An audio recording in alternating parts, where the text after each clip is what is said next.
It was a quiet Thursday afternoon when I sat down with a cup of stale instant coffee, my fingers hovering over the trackpad of my aging laptop. The sun was setting outside, casting long shadows through the blinds in my tiny studio apartment.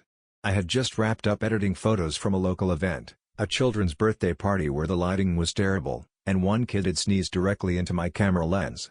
Typical. But I needed the money. My life as a freelance photographer was far from glamorous. I had moved to the city 2 years ago with big dreams and a second-hand camera. Since then, my days were filled with Craigslist gigs, hustling for underpaid shoots, and wondering if I'd made a terrible mistake. But every now and then, I'd get a shot, a photo that felt alive, and it kept me going. That day, I was online searching for a used DSLR upgrade. My current one had been acting up, randomly refusing to focus and eating batteries like candy. I'd found a promising listing, a gently used Canon for $120. It wasn't perfect, but it was better than what I had. I took a deep breath, entered my credit card details, and hit buy now. Seconds later, I got the confirmation email. And that's when I saw it. $1,200. $1,200. My stomach dropped. I blinked hard, hoping it was a typo. It wasn't. I had accidentally entered an extra zero when confirming the purchase. $1,000 mistake, just like that. I felt the blood drain from my face as panic set in. I fumbled for my phone and called my bank immediately. After a few minutes of being transferred around and listening to generic hold music, I finally got a representative on the line. "Unfortunately," she said in a flat voice, "because the charge was authorized by you and not reported as fraud, we can't guarantee a refund. You'll need to open a dispute. We'll investigate, but I advise you not to count on a reversal." I sat there frozen, phone still in hand, heart pounding. This wasn't just a financial mistake, this was a potentially life-altering disaster. My rent was due in 2 weeks. My emergency fund, if you could even call it that, had less than $300. I hadn't told my parents I was struggling. My friends were just as broke as I was. I immediately emailed the seller, twice, begging for a refund, explaining it was an honest mistake, even offering to eat the shipping cost. No reply. I sent follow-ups. Still nothing. That night, I couldn't sleep. I lay awake staring at the cracked ceiling, my thoughts spiraling. What if I couldn't pay rent? What if I had to move back home? What if this was it, the final push that forced me to give up on photography altogether? The next few days were a blur. I couldn't focus on anything. Food lost its taste. I stopped answering messages. I felt humiliated, angry, and helpless. How could I have been so careless? But amid the chaos in my mind, a strange thought surfaced: this is it. This is the moment that either breaks you or builds you. Something clicked. Not in a triumphant, movie-ending way, more like a quiet surrender, followed by resolve. I couldn't undo the mistake, but I could choose what to do next. I took out a notepad and started writing down ideas, any kind of job or gig I could take on to recoup the money. Birthday parties, pet portraits, product photos, even Craigslist ads for headshots. I wrote for hours. Maybe this was desperation. But it also felt like something else. Energy. Determination. I posted ads online offering affordable photography sessions. I reached out to local cafes, dog groomers, yoga studios, anyone who might need pictures. I offered free shoots in exchange for referrals. I dusted off my camera and got to work. By the end of that week, I had booked 4 small jobs. Nothing fancy, but it was something. The mistake still hurt. The money was still gone. But for the first time in a long while, I didn't feel stuck. I felt driven. The following Monday, I woke up before sunrise, not because I had to, but because my body wouldn't let me sleep. My brain had transformed into a buzzing hive of anxiety and ambition. The loss of that $1,200 was still a heavy weight on my chest, but now it was also a kind of fuel. I didn't have time to sulk anymore. I had to survive. My first gig was a pet photo shoot, 2 golden retrievers named Max and Luna. The owner, a woman in her late 50s named Carol, had responded to one of my desperate Craigslist ads. She wanted natural light, nothing too posed. We met in a nearby park just after 9 a.m. I arrived early, heart pounding, camera slung around my neck like armor. Max sparked the entire time. Luna drooled on my lens. I smiled through all of it. Carol, bless her, was thrilled with the photos. She paid me $60 and posted a glowing review on her Facebook page. That one review got me 2 more inquiries within 48 hours, a young couple looking for engagement photos and a small bakery in need of new product shots for their social media. I took everything I could get. I charged low, worked fast, and poured every ounce of creativity I had into each frame. My evenings were filled with editing and tutorials, Lightroom techniques, color theory, the kind of things I had always meant to master but never had the time, or maybe never the desperation. Money started trickling in. Not enough to replace the lost $1,200 yet, but enough to breathe a little. Enough to feel momentum. A week turned into 2. 2 weeks turned into a month. By the end of the first month, I'd done 12 shoots. Dogs, food, babies, even a backyard wedding. I still couldn't afford a new camera, but I began to see my old one as a partner, not a limitation. It forced me to be better, to compose shots thoughtfully, to work with natural light, to nail it on the first try because my battery life was unpredictable. There were setbacks, of course. One client ghosted me after a shoot, refusing to pay. Another insisted on dozens of revisions, treating me like an unpaid intern. And every time I opened my banking app, I still saw the dent that one extra zero had made. But I was changing. I wasn't just reacting anymore, I was building. A portfolio. A reputation. A work ethic forged under pressure. I started posting on Instagram again, not just random shots, but stories. Images with meaning.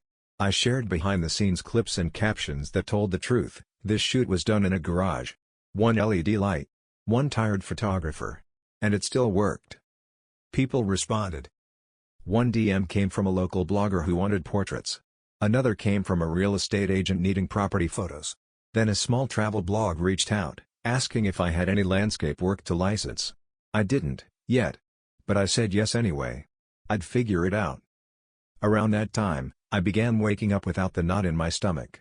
I was still tired, burned out, even, but in a different way. The kind of tired that came from movement, from striving towards something. One rainy afternoon, while editing photos at my usual cafe where they didn't make me buy anything as long as I stayed quiet, I looked up and realized I hadn't thought about the mistake in over an hour. That $1,000 slip-up, the one that had nearly broken me, was slowly becoming background noise. It didn't feel like a disaster anymore. It felt like a turning point. I still hadn't heard from the seller. The bank's investigation was ongoing, though I had little hope anything would come from it. I'd stopped checking the claim status every day. I was too busy building something. At night, I'd lay in bed and imagine where this could go. What if I could turn this pace into a career? What if this was the path I was meant to be on all along, but I needed to be shoved, hard, into motion? I remembered something my high school photography teacher once told me. Most people spend their lives waiting to feel ready. The trick is to move before you are. I hadn't felt ready when I posted that Craigslist ad. I hadn't felt ready when I met Carol and her dogs. I hadn't felt ready for any of this. But I'd moved anyway. And now, a month in, something had shifted. Not just in my bank account, but in my mind. I was starting to see myself not as someone trying to be a photographer, but as someone who already was. The hustle wasn't over. I still owed rent. Still had to stretch every dollar. But that wasn't the only thing driving me now. I'd tasted something else. Purpose. Pride. Momentum. And I wasn't about to stop. It was the 3rd month after the mistake, and by now, I had stopped calling it a mistake in my head. It had become something else, an event, a marker in time. My life had 2 sides now, before the $1,200 and after. In the after, I was working harder than I ever had. My calendar, once a blank canvas of uncertainty, was now cluttered with scribbled appointments, client meetings, editing deadlines, and reminders to follow up on invoices. I was still undercharging, but at least I had a steady stream of work. That was more than I could say 3 months earlier. I began organizing my files, backing up shoots on an old external hard drive I found buried in a box. My photos started to have structure, folders by client name, date, type. I created invoice templates, added a proper email signature, even made a Google form for new client intake. These small things added up, and with every improvement, I felt more legitimate. Then came the email that shook me again, but in a different way. Subject line, photography opportunity, travel feature request. I thought it was spam at first. It was from a small digital travel magazine based in Portland. The editor had found my Instagram while looking for authentic, on-the-ground travel shots for a feature series called Hidden Places, Real stories. She said she liked the tone of my posts, raw, emotional, and grounded. She asked if I had a portfolio to share. I didn't. Not a real one. For the next 3 days, I barely slept. I combed through every shoot I'd done in the past year, pulled out the best shots, and built a simple portfolio website. No fluff. Just my work, clean and unfiltered. I included personal photos, too, quiet moments from city walks, details from abandoned streets, a weathered window frame, a rusting bicycle caught in golden hour light. I clicked send on the portfolio link, then waited. A week passed. I convinced myself I had blown it. Too amateur. Too raw. Too freelance. Then, just as I was about to give up, her reply came. She loved it. She offered me a test assignment, a weekend trip to a nearby coastal town. The pay wasn't huge, but they'd cover travel and food. All I had to do was capture the heart of the place. Not the tourist brochure stuff, the soul. I said yes before I even finished reading the email. I borrowed my cousin's car, packed my old camera, a few outfits, and drove 2 hours out of the city. It was raining when I arrived, but something about it felt perfect. The weather matched the town's quiet energy, weathered boats at the dock, sea mist rolling over hills, empty cafes with locals sipping coffee in silence. I walked for hours, snapping pictures, writing notes. I asked shop owners about their lives. I visited the local library, the fish market, even the cemetery on the hill. I didn't want perfect. I wanted real. That weekend changed me. Not just because it was my first real publication gig, but because it was the first time I created without chasing payment. For once, I wasn't thinking about invoices or revisions or deadlines. I was documenting life, and it felt right. When I sent the photos in, the editor responded with just 2 words. You delivered. I stared at that email for minutes, letting it sink in. Not good job. Not thanks. You delivered. Those words were everything I had doubted for years. That I could be relied on. That I could follow through. That I was good enough. That trip became the cover story of their digital issue. They even used one of my photos, a foggy dock with a lone fisherman, for the feature banner. When I saw my name credited beneath it, I cried. Not loud, messy tears. Just silent, grateful ones. I printed that photo and pinned it above my desk. Around that time, I raised my rates. Not by much, but enough to acknowledge my growth. I started turning down gigs that didn't value my time or work. I said no more often, and for the first time, it didn't feel like arrogance. It felt like self-respect.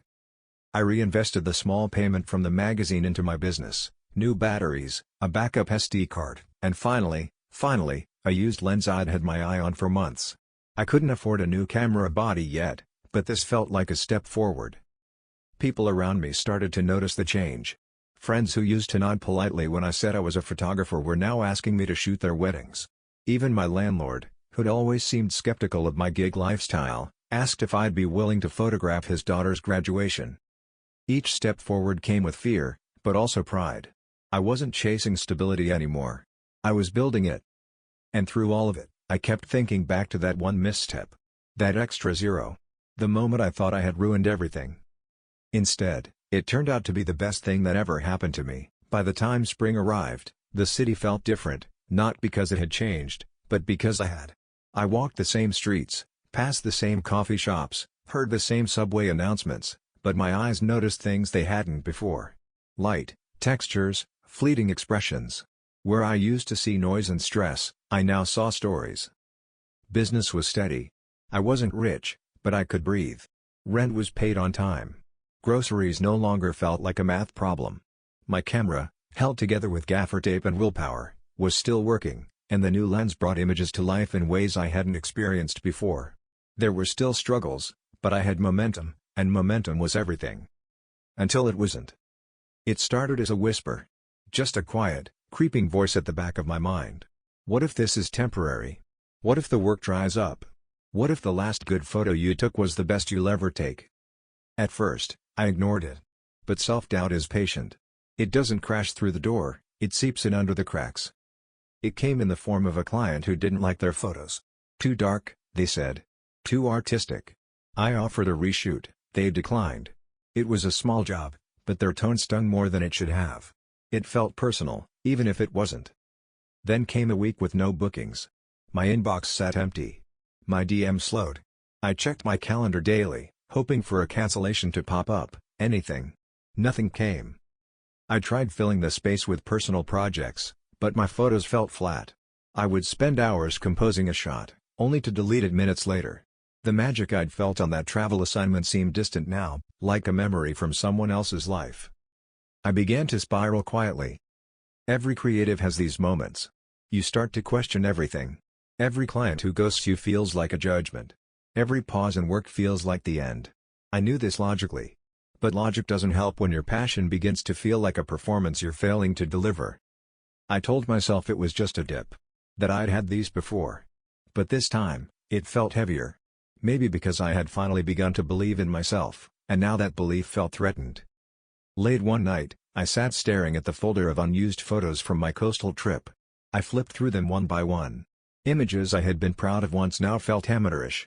I caught myself picking them apart. The contrast was too harsh, the shadows too deep, the composition too safe. I closed the laptop and sat in the dark. Then I remembered something, the mistake. The one that started it all. Back then, I was truly at rock bottom. I had nothing to lose, and that gave me power. Now that I had something to protect, momentum, reputation, pride, I was suddenly afraid again. Afraid to fail.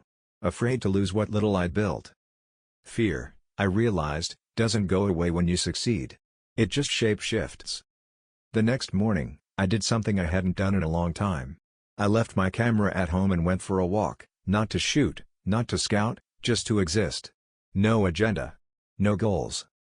I wandered through back streets I hadn't explored before, watched people move through their own lives, sat on a park bench and listened to birds competing with distant traffic. And slowly, the noise in my head quieted. A little girl walked past me holding her mother's hand. She stopped, bent down, and picked up a cracked dandelion. She looked at it as if it were treasure. Then she smiled, not at the flower, but at her mom, and ran to catch up. I didn't take a picture. But I saw the shot. I saw the moment. That's when I knew I wasn't done. I returned home and made a list. Not of clients or to-do items, but of reasons I loved photography. The way light bends through windows. The emotion in hands, not just faces. The silence right before someone laughs. The power of a single still frame to hold truth. This wasn't about business anymore. This was about why I picked up the camera in the first place. Why I kept picking it up, even when it stopped making sense. I opened Lightroom and revisited my bad folder, the one full of rejected shots I hadn't bothered editing. I picked one at random, a photo of a rusted gate, half covered in ivy, taken during a failed street shoot. I adjusted the shadows, pulled out the greens, corrected the balance, and suddenly, there it was, depth. Story. One by one, I began recovering the images I'd thrown away. It wasn't long before new work trickled in again. A boutique hotel needed promo photos. A food blogger wanted recipe shots. A local nonprofit asked me to document their street cleanup project. The momentum returned, not because I chased it, but because I remembered why I started. Doubt didn't disappear. But I learned how to walk beside it instead of letting it lead. That chapter in my journey, the quiet, questioning one, taught me that growth isn't linear. That confidence is not a constant. And that sometimes, your greatest strength is remembering who you were before the world told you who to be. A few weeks after I emerged from the fog of self-doubt, I received an email that felt different.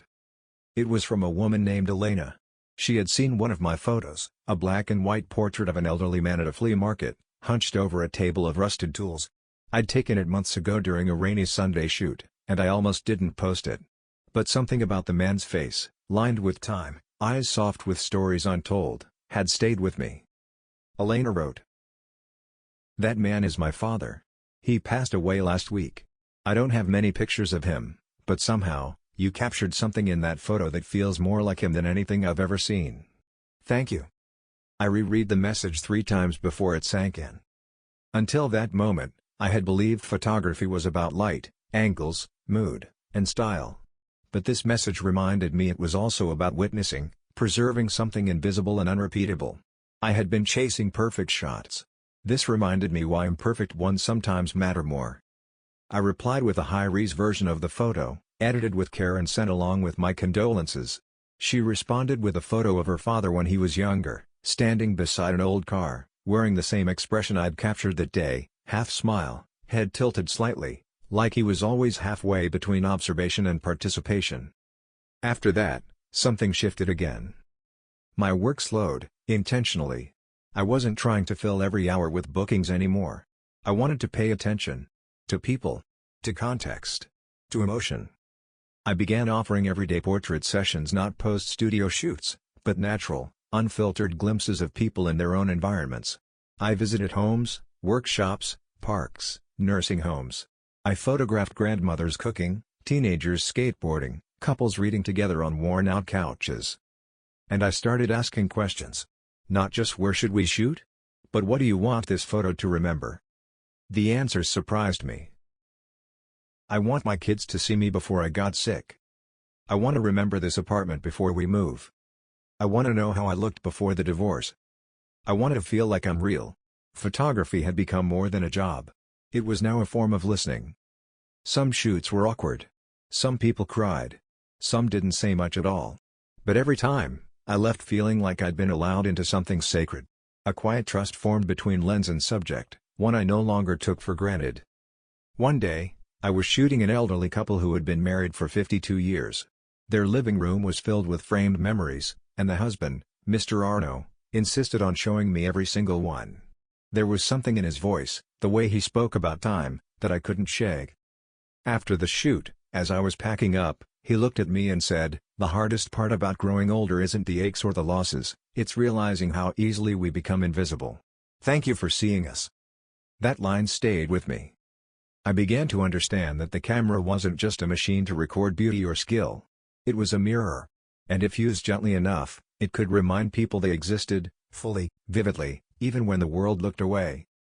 Not every client wanted that. Some still wanted clean headshots or product photos. I was happy to do those too. But something had deepened in my approach. I wasn't just aiming for good pictures. I wanted my work to matter. Ironically, the more I focused on the emotional truth of photography, the more people responded. My social media following grew, not rapidly, but steadily, with people who appreciated authenticity. I began to get messages like, "This reminds me of my dad. I feel less alone when I look at your photos. Thank you for showing real life." I wasn't doing anything flashy. No trendy presets or viral edits. Just honest, careful work. Work that made people pause.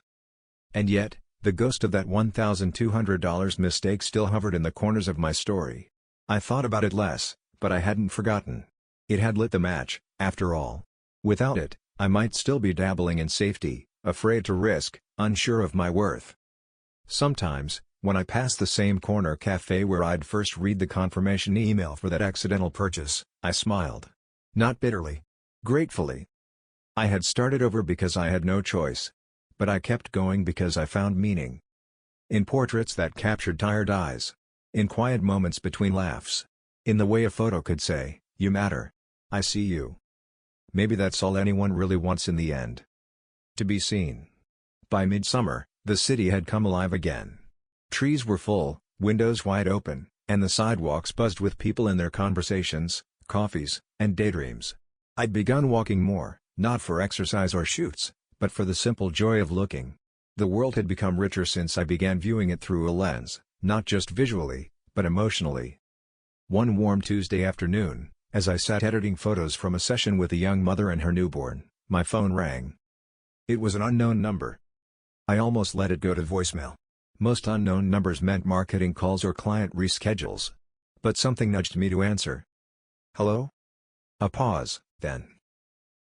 "Hi, is this the photographer who took a picture of a man selling antique tools at the downtown flea market last year?" My stomach flipped. "Yes, that's me. I'm his daughter. I think I just spoke to someone else you sent the photo to. Elena?" "Yes, I remember. I'm so sorry for your loss." "Thank you," she said. "I'm Claire." I found the photo on her laptop. It was the only picture we had of my dad from his final year. "You captured him. So fully. We want to use it for a community memorial event we're planning." I felt myself nod, even though she couldn't see me. "Of course. You have my full permission." Claire exhaled, a soft sound full of meaning. "He loved that flea market. Went every weekend. We didn't know anyone had ever noticed him. I had. Not because I was looking for a great subject, but because I trained myself to see, not just faces, but the lives behind them. That had become my quiet promise to the world, to notice the unnoticed. After we hung up, I sat in silence. That one photo, snapped without intention, almost thrown away, had become a bridge between memory and mourning. What would have happened if I'd never taken it? Or worse, if I'd deleted it, thinking it wasn't good enough? It made me think about all the images I'd passed over. All the bad light shots or messy background frames I'd discarded. How many of them held something important? I opened my archive. Not the polished client work, but the outtakes. The quiet moments between poses. Eyes looking off camera. Hands in motion. I started to feel something stir, an idea, maybe even a purpose. That night, I created a new folder and labeled it Unseen. It would be a personal project, no deadlines, no expectations. Just the photos that weren't taken for money or acclaim. The ones that felt real. I posted the story of the flea market man on Instagram, alongside the photo, with permission from Elena and Claire. I explained how the moment came about, what it meant, and how it changed me. The response was overwhelming. People began sharing stories of their own, strangers they'd met once and never forgotten, photos they wished they had taken, loved ones they'd lost without a single recent picture to hold on to. I was reminded that photography isn't always about beauty. Often, it's about presence. About holding a person in a single moment before time moves on. A few days later, a message came in from a nonprofit that provided end-of-life care for the elderly. They had seen my post and wondered if I'd be open to a collaboration, documenting the lives of patients who wanted to leave something behind for their families. Not post-studio portraits. Just presence. Conversations. Photographs taken in their homes or gardens, surrounded by the things they loved. It wasn't glamorous work. It wouldn't pay much. But it felt necessary. Right. I said yes. My first subject was a woman named Josephine. 91 years old. A retired librarian. She'd never married, never had children, but had taught hundreds of students how to read. Her apartment was a museum of her life, dusty hardcovers, faded maps, bookmarks tucked into plant pots, old postcards on the wall. She welcomed me in with tea and lemon cookies and told stories for hours.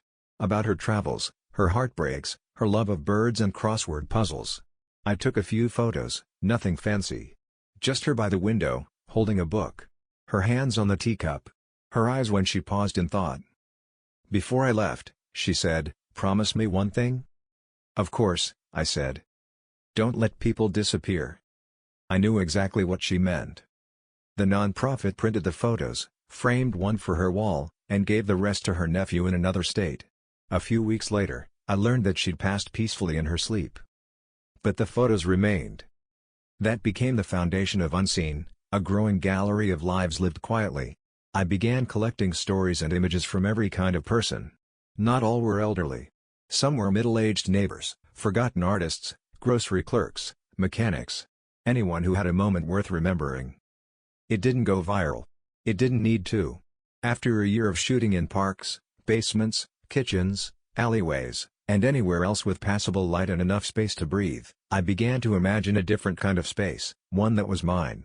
A studio. Not just a room with a backdrop and lights, but a place where stories could unfold. Where people could walk in and feel safe, seen, unjudged. Somewhere between a gallery and a living room. Somewhere human. I knew I couldn't afford it yet. Rent in the city was unforgiving, especially for artists without a safety net. But still, I let the idea linger. I made a folder of inspiration, cozy corners, textured walls, vintage chairs, soft lighting. I doodled possible floor plans in the margins of my notebook. Then, one afternoon, while passing through a quieter part of the neighborhood, I saw it. A narrow storefront tucked between a laundry shop and an herbal medicine store. The windows were dusty, the sign faded, but something about it felt right. Empty, but waiting. I stood there for a while, hands in my jacket pockets, imagining people walking in and being greeted with quiet music, warm light, and the smell of coffee brewing. I imagined parents holding toddlers, artists showing me their hands, elders telling me their names. I took a photo of the for lease sign and walked away before I got too attached. Later that night, I opened my finances spreadsheet and laughed softly. Even if I took on triple the clients I currently had, the numbers wouldn't add up, not without risking everything I'd rebuilt. I closed the file and sat in the dark for a long time. The next day, I returned to work. I had back-to-back shoots, one for a young couple's engagement, another for a small business relaunching after the pandemic. I gave them my best. But the image of that storefront lingered in my mind like an echo. So, I told a few friends about it. Just casually. One of them, a designer I had done a free branding shoot for the previous year, surprised me with an offer. "If you find a space and can get it part-time, I'll split it with you. I've been looking for somewhere to host workshops anyway." It wasn't a full studio, but it was something. A seed. We met a few days later and viewed a different space, cheaper, smaller, farther from downtown. It was rough around the edges, chipped paint, old wiring, a stubborn front door. But the light poured in during the afternoon, and there was a small back room I could use for editing. We signed a 6-month shared lease. I moved in with a folding table, a thrifted armchair, and my camera bag. I taped photos to the wall, put out a guestbook on the counter, and left a little sign by the door that said, "You are welcome here." The first week, I sat alone more than I worked. A few curious neighbors popped in, most just to ask what the space was. "A photo place?" they'd say. I nodded. "A storytelling space," I'd explain. "We capture people, not just pictures." Then one day, an older man wandered in, clearly not intending to be photographed. "I saw your sign," he said. "Didn't know people took pictures of folks like me." "What do you mean?" I asked. He smiled, half ashamed. "Just people who are plain." I took a breath. There's no such thing. I offered him tea and we sat for almost an hour. He told me about his days working as a projectionist at an old movie theater, how he still dreamed of the flickering film reels even now. I asked if I could photograph him, just as he was, sitting there in that chair. He hesitated, then said, "All right. Just don't clean me up too much." I didn't. I posted the photo, his gentle eyes, his weathered hands resting on his knees, the sunlight brushing his face, and wrote a few lines about his story. It went modestly viral. Not millions of likes, but enough to bring people into the studio with curiosity in their eyes. More guests followed, artists, caretakers, single moms, retired dancers, nervous teens, street vendors, delivery drivers. They came in, not for glamour shots, but to be remembered. To be known. I started calling the project Still Here. Each portrait was paired with a short quote or story. Some clients came back weeks later just to see their photo printed on the wall, among the others. The space became more than a studio. It became a mirror for the community. One day, I returned from lunch to find a small envelope slipped under the door. Inside was a handwritten note. "Thank you for reminding me that I still exist." No name. No contact. I kept the note taped inside my camera bag. It became my quiet mission statement. I had started my journey thinking photography was about finding the perfect angle. Then I thought it was about proving myself. Then about survival. But now, I knew the truth. Photography, for me, was about honoring presence. I didn't need a perfect studio. I had a place. I had people. I had purpose. And all of it, every story, every face, every frame, traced back to a moment I once thought had ruined me. Funny how life works like that. A full year had passed since the day I accidentally added an extra zero and spent $1,200 I didn't have. The exact anniversary slipped by without fanfare, but a part of me felt it coming like muscle memory. I had moved forward, sure, but not without remembering where it all began. Then, as if life had a twisted sense of timing, the past showed up in my inbox. Subject line, regarding Canon camera order #C12891. At first, I thought it was spam. But curiosity nudged me to open it. It was from the original seller. The one I had bought the camera from, the one who never responded when I begged for a refund all those months ago. His email was brief. "Hi. I recently came across some old emails. Apologies for not responding at the time. I'd gone through some personal issues and completely checked out of everything. I see now there was an overpayment on the order.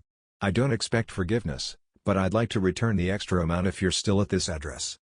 I read the message twice. Then a third time. Something in me didn't know how to feel. Gratitude? Suspicion? Was this a scam? Was it real? And even if it was real, Did I want anything to do with it? I closed my laptop and walked to the studio. The air was warm, filled with the scent of old wood and coffee grounds. I sat on the thrifted couch in the corner, the one where so many people had shared their stories, and I just sat. For once, no camera in hand. No edits to finish. Just stillness. A year ago, I would have done anything for that money back. I would have begged, borrowed, sold gear, whatever it took. But now? Now, I realized, I didn't need it. I had already gotten something far more valuable from that mistake: direction. That $1,200 wasn't just a price I paid, it was an initiation. A harsh, accidental wake-up call that forced me to act, to create, to believe. Would I accept the refund now? Probably. But not with bitterness. Not with resentment. That night, I wrote back. Thank you for reaching out. I appreciate the honesty, and I hope whatever you were going through then has gotten better. I've moved on from that situation, but if you'd still like to send something, I'd be glad to donate it to a community photo project I'm working on. No hard feelings. I meant every word. The reply came a day later. The seller wired $1,000. Keeping the rest for shipping and processing, he wrote. I didn't mind. I smiled. I used the money to buy a second-hand camera, not for me, but for a young kid named Luis who lived 2 blocks from my studio. He'd been coming by after school, hanging around the window, watching me edit. One day I invited him in, and he asked shyly, "How do you see stuff like that? The way you take pictures?" I showed him. His eyes lit up like he'd discovered a superpower. I gave him the new camera in a box with a note inside. This helped me see the world. Now it's your turn. He cried. I cried. We both tried to pretend we didn't. Luis became the first unofficial student of what would later become a side project, free photo workshops for local teens. Nothing formal. Just storytelling through light. Capturing your own world before someone else tries to define it for you. And that was the strange poetry of it. The exact money I had lost, the error that nearly broke me, now became a gift that lit someone else's spark. I couldn't have planned that. In many ways, the return of the zero, the seller's email, the money, the sudden full circle moment, felt like the universe tying off a loose thread. Not to complete the story, but to remind me that some things do come back. Sometimes not when you want them, but when you're finally ready to meet them without anger. There was no dramatic celebration. I didn't post about it. I didn't brag. I just let the full weight of it settle quietly into my bones. In the studio, I printed a small version of the original camera receipt and pinned it to my corkboard. Next to it, I pinned a photo of Luis, standing with his new camera in hand, beaming. No caption. No explanation. Just memory. That month, I also launched the first official Unseen exhibit. I cleared out the front half of the studio and hung portraits on string with miniature clips. Each photo came with a short paragraph, who the subject was, what they shared, why the moment mattered. It was simple, raw, and beautiful. The exhibit ran for 3 weeks. People came. People cried. People brought their own stories and started leaving notes in the guestbook, pages filled with memories, names, regrets, hopes. On the final day, a woman left a message that stopped me in my tracks. I didn't know I was still part of the world until I saw these photos. Thank you. I read it over and over, remembering how I once felt that same way, invisible, unseen, uncertain of my place. But not anymore. I had found my place, in a tiny studio with creaky floors, in the smiles of strangers, in the click of the shutter that says, "You matter." And to think, it all began with a typo. By autumn, the little studio had taken on a life of its own. The walls, once bare and hesitant, were now filled with faces, smiling, weeping, reflecting. Each portrait was a chapter. Each visitor, a thread in the tapestry that was forming around me. It wasn't just a place for photos anymore. It had become a sanctuary for stories. People came not just for sessions, but to talk. To sit. To remember. There was a man who brought his father's pocket watch and asked me to photograph it resting in his hand. He gave it to me the day before he passed, he said, voice cracking. He said, "Don't waste time." The photo now hung in the corner of the studio, next to a quote that read, "Some memories take louder than others." One afternoon, a woman named Zora walked in with a stack of handwritten letters tied in red ribbon. "My wife passed 3 months ago," she said softly. "She used to write me letters every Sunday. I haven't opened these yet. I thought maybe I'd like them to be part of something real. Something lasting. We arranged them on an old wooden table. I took photos slowly, gently, focusing not just on the letters but on Zora's hands hovering above them. The way her fingertips trembled. The way her eyes stayed soft but distant. When she saw the images later, she cried. "Now I can open them," she whispered. That was the thing about the studio, it wasn't flashy. There were no strobe lights or fancy props. But it held weight. An invisible gravity that pulled honesty from people, invited vulnerability without asking for it. One evening, I hosted a small event called Open Frame. Anyone could come, sit down, and share the story behind a photo, whether it was one I'd taken or one they'd brought with them. I expected a few people. Maybe 5 or 6. 20 showed up. An elderly man shared a faded black and white of his wedding day, explaining how he and his late wife had eloped and used the change in their pockets to buy a single slice of cake. A teenager showed a phone photo of her dad fixing a motorcycle, tears in her eyes as she said, "He doesn't say much, but when I took this, I realized. He's always been speaking. Just not with words." Each story felt like a heartbeat echoing in the room. We laughed. We cried. We stayed long after we said we'd end. Nobody wanted to leave. That night, as I cleaned up, empty teacups, crumpled tissues, stray notebooks, I felt something settle in my chest. A knowing. This space wasn't just about what I had built. It was about what people had trusted me with. Their memories. Their voices. Their lives. At home, I sat by the window with my journal and wrote. This is no longer about photography. This is about presence. Witnessing. Holding the weight of what matters before it slips away. The next morning, I received a letter. A physical one, hand-delivered in a plain envelope. No return address. Inside was a folded sheet of paper with elegant handwriting. You gave me back a piece of myself I thought was lost. Thank you for listening, even without words. There was no signature. But I didn't need one. That message joined the others, tacked gently to the corkboard behind my desk, now crowded with notes, sketches, names, and fragments of gratitude. I read them on the days I doubted myself. On the days when my bank account still made me nervous. On the days when the silence stretched too long. Because despite everything, the growth, the clients, the exhibits, doubt still showed up. I wasn't immune to fear. I still wondered, am I doing enough? Will this last? But then I'd return to the portraits. The eyes. The wrinkles. The smiles. The proof. It was working. Not perfectly. Not profitably. But truthfully. One afternoon, Louise stopped by, camera slung across his chest, beaming. "I shot my first solo gig," he said. "A quinceañera. They paid me. Like, real money." I smiled so wide it hurt. "You proud of the photos?" He hesitated. "Some of them, yeah. Some. Not yet." "That's how you know you're growing." We sat on the floor and looked through his shots, laughing, adjusting, learning. I saw myself in him, wide-eyed, unsure, curious, relentless. Later, he asked, "Do you think you'd be doing all this if that card mistake hadn't happened?" I paused. Thought about it. "No," I said honestly. "I think I'd still be waiting. Still wondering if I had what it takes. That mistake. It didn't just cost me money. It gave me urgency. It made me face myself." Luis nodded. "Sometimes the wrong thing leads to the right road, huh?" "Exactly." That night, after he left, I looked through my earliest photos, the shaky ones, the underexposed ones, the ones I'd been ashamed of. And I felt proud. Not of the quality, but of the courage it took to start. To keep going. To choose presence over perfection. Because now, every frame I took, every story I held, every face I honored, was a step away from who I used to be. And a step toward who I was becoming. The morning of the Unseen exhibit's final showing, the studio felt different. Still, but not empty. Quiet, but full. The walls were draped in line from the front window, illuminating the portraits one last time before they came down.